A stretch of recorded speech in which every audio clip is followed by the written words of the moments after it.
Hello, welcome to Oxford Heirlooms. In this video, we're going to begin to work on the little sleeves for the bubble.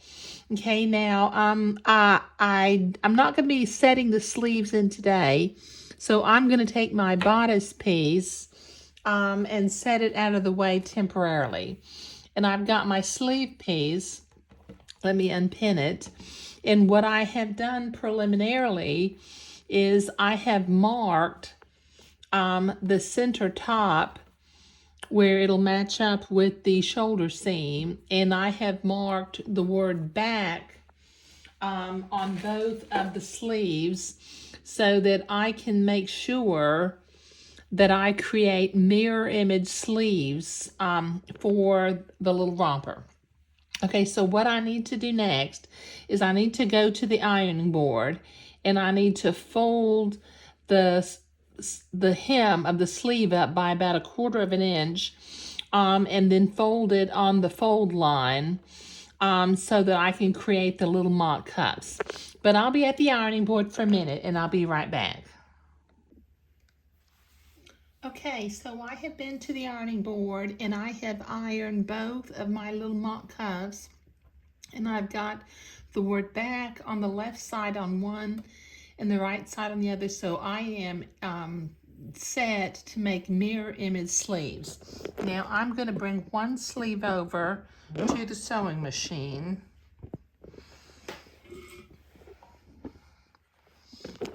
Oops, excuse me. I didn't realize it was gonna wiggle. Okay, now I have my light green thread in the machine now. I had been using white up until this point, and I'm going to carefully insert my flat edging lace into right up underneath the edge of the mock cuff.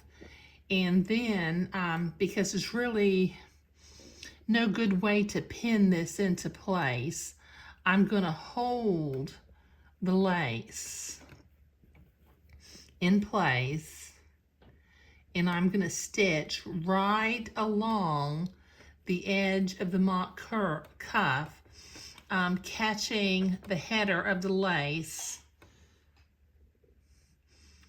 and sewing the lace into the cuff. Just stay really close to the edge. Go kind of slow so that your line stays nice and straight.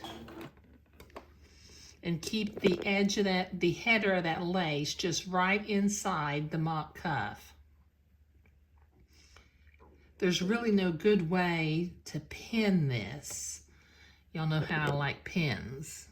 And if there was a way to pin this, I would be doing it.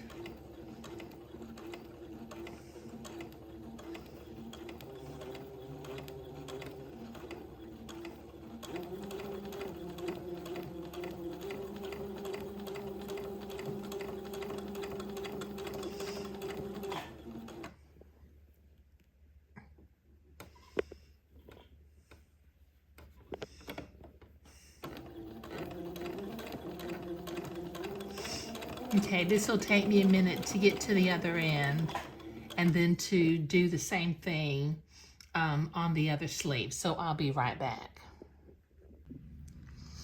Okay, I've got that piece of lace sewn in and I have checked it all along the length for any little holidays, places where the lace didn't actually become attached, because in actuality, if I had a place like that, since I want to have just one thread going across, I would have to take the whole thing out and redo it.